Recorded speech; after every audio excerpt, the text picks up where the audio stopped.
Hello, friends, fiends, and fellow YouTubers, and welcome to episode 803 of the Daily Comic and Collectible, my birthday episode.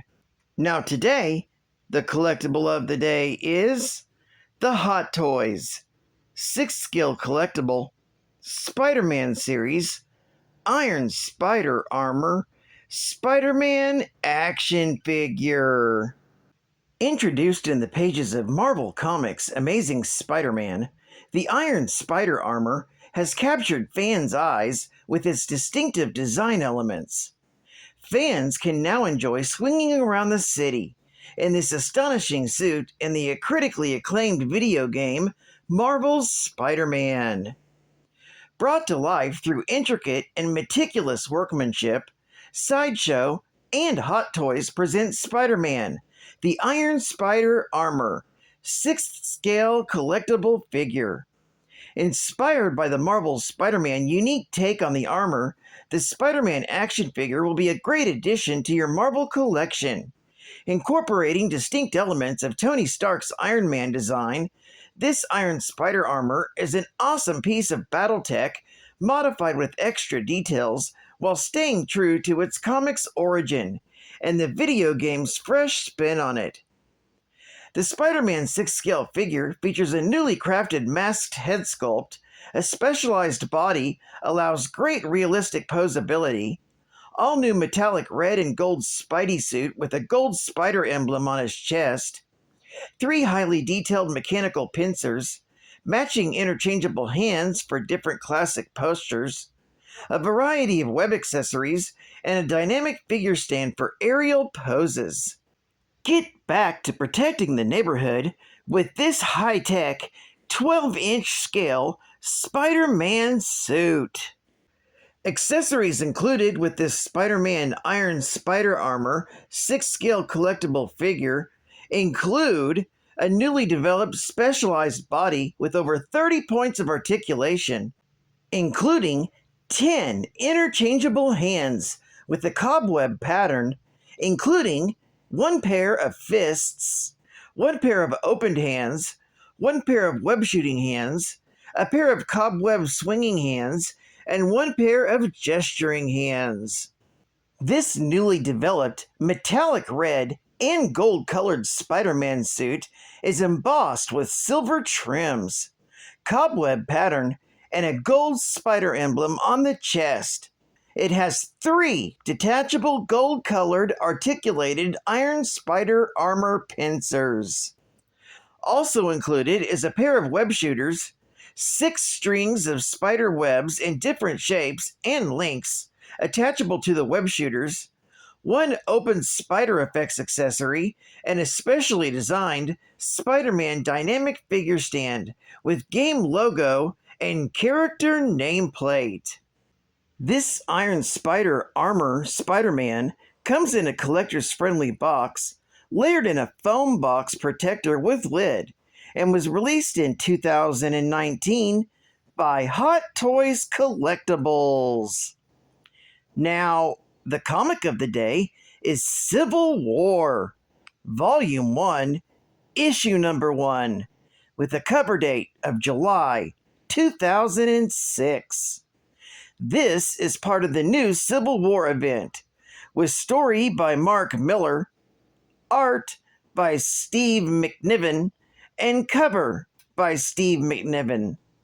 This story is titled Civil War, Part 1 of 7.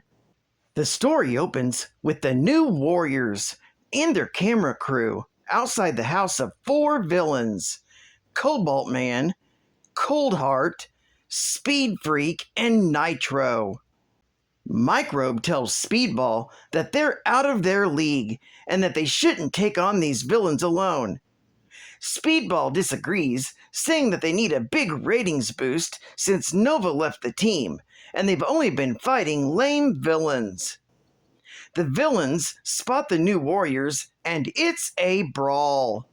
During the fight, Namorita chases after Nitro, who runs into a nearby park. Namorita smashes Nitro into a bus and tells him to surrender. Nitro then tells Namorita that the new warriors are playing with the big boys now, and suddenly explodes.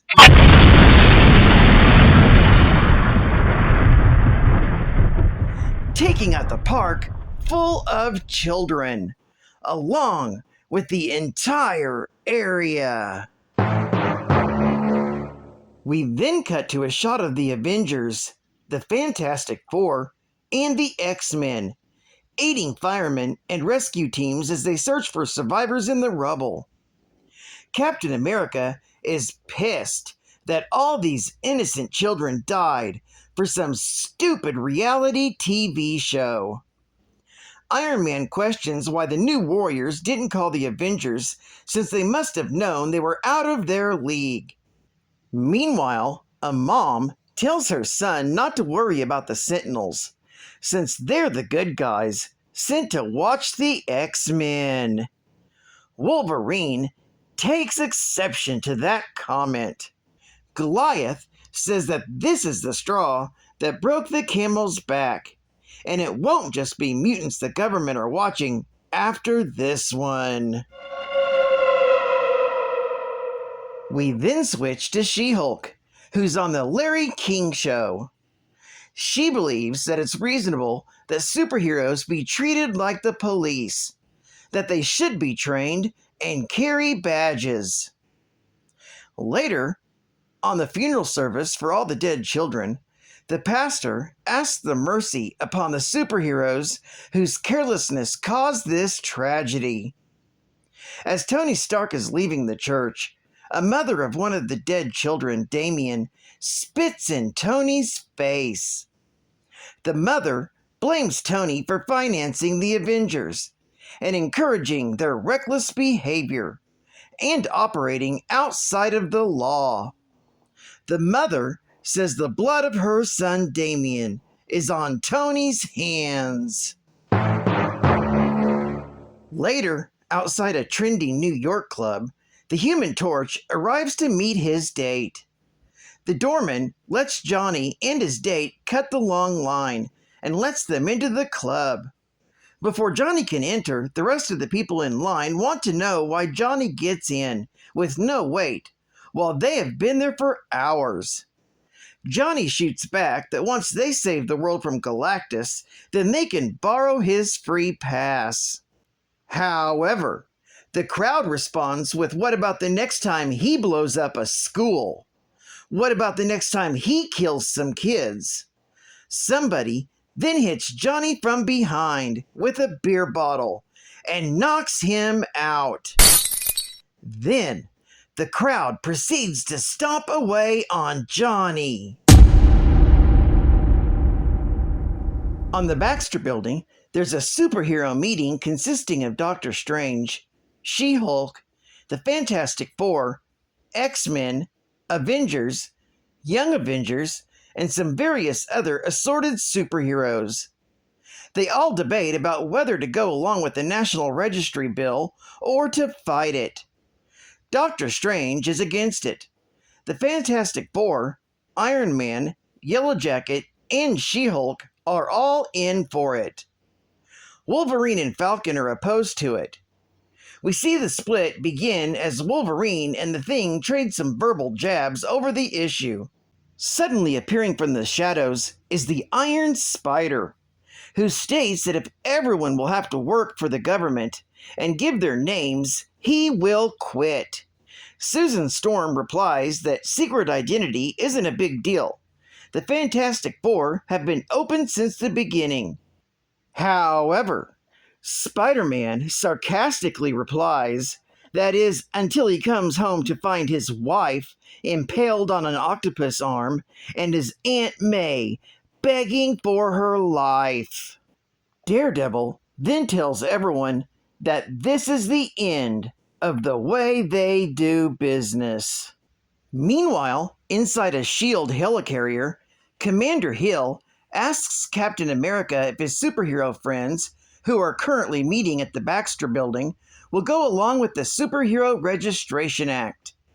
Cap says that this will split the superheroes down the middle, and there will be a war between the two sides, mentioning that most of the rebels will be the street-level heroes like Daredevil and Luke Cage. Hill asks him that the rebels won't be anyone he can't handle, that the Avengers must support the Superhero Registration Act, and that he must be on the front leading them. Captain America says that he will not arrest heroes risking their lives every day for their country, that Washington should not start telling who the supervillains are. She responds saying supervillains are guys in masks who refuse to obey the law. Suddenly, the armored shield soldiers cock their weapons and surround Captain America. He tells the soldiers to lower their weapons. Hill tells them to set their tranquilizers and get ready. Cap loses it, calling this insane. Hill then orders the soldiers to attack Captain America, and a battle ensues. Captain America opens a huge can of whoop-ass on the soldiers and ends up escaping by jumping out a window of the helicarrier. At the same time, a fighter plane is about to dock inside the helicarrier. The Cap lands on the cockpit of it, smashes it with his shield, and gives it a good grip, and tells the pilot to keep flying. And with that, Captain America makes his grand escape. Back on the Baxter Building, the Watcher is suddenly lurking in the background of the meeting. Doctor Strange says that his presence is a very ominous sign. Finally, there's a protest rally outside the White House, demanding the legislation to control superheroes. Inside the White House, the president says that it's a real concern that Captain America is now the figurehead for the rebels. The president says that they need a figurehead. We then see Iron Man, flanked by Mr. Fantastic and Yellow Jacket. Iron Man tells the president to push ahead with the registration as planned, and that they will deal with Captain America. This story is continued in the Civil War, issue number 2, She-Hulk, issue number 8, and Wolverine, issue number 42. Geek Fact: this issue is considered a key issue, featuring the opening issue of the 7-part series Civil War, featuring a wraparound cover by Steve McNiven. Bonus Geek Fact: most of the pro-registration heroes such as Mr. Fantastic, Doc Samson, She-Hulk Jennifer Walters, Ms. Marvel Carol Danvers, and Wonder Man already had highly public identities. Even Stark unmasked himself as Iron Man for the second time in his career, and admitted to previous attempts to hide his identity. One supporter, however, was not yet public. Spider-Man was reluctant to reveal his identity. He prepared to liquidate his assets and flee the country with his wife and aunt to avoid revealing his identity and putting them in jeopardy. They, on the other hand, were supportive and felt it was time for Peter to finally get some recognition for his good work. During a live, nationally televised broadcast, he pulled off his mask and announced, "My name is Peter Parker, and I've been Spider-Man since I was 15 years old." However, the pro-registration side suffered a big blow when Spider-Man became curious about many of the details of enforcement.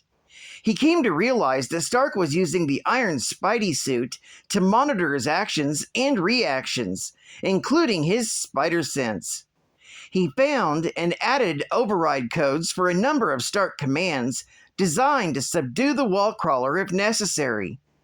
At one point, he accompanied Stark on a visit to 42 after Sue and Johnny left to join the Avengers. He learned that many of the most powerful captured superhumans were being held without trial and without access to counsel in an enormous super prison within the life-draining negative zone.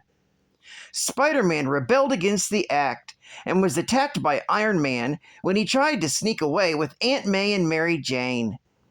During the fight, the three escaped, and several ex-villains were sent to capture them. Already weak, he was found, drugged, and blasted half to death by Jack-o'-lantern and the Jester. He was saved at the last minute by the Punisher, who brought him to Captain America. Castle revealed he hadn't cared much about the superheroes' little war until the government started using killers like Bullseye and Venom. Now he was determined to take down the scum, anyone supporting them, and anyone in his way. Later, Spider-Man would interrupt a newscast to make a public statement about the horrors of the Axe enforcement and pledge to fight it to the end. State-of-the-art gaming! The world's largest army of superheroes is under your control. Create 4-member strike teams. Choose from over 20 playable characters. Interact with more than 140 legends in all. Become your favorite heroes and change the fate of the universe in this epic action RPG game. Marvel's Ultimate Alliance. Coming this fall in 2006.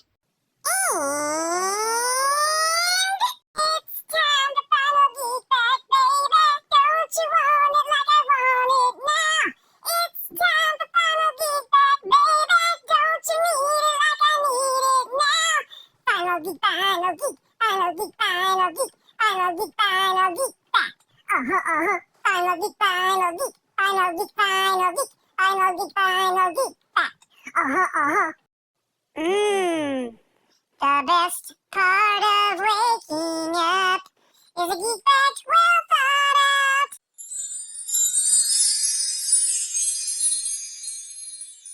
Robert Hunter, born in Scranton, Pennsylvania, led an ordinary and unremarkable life.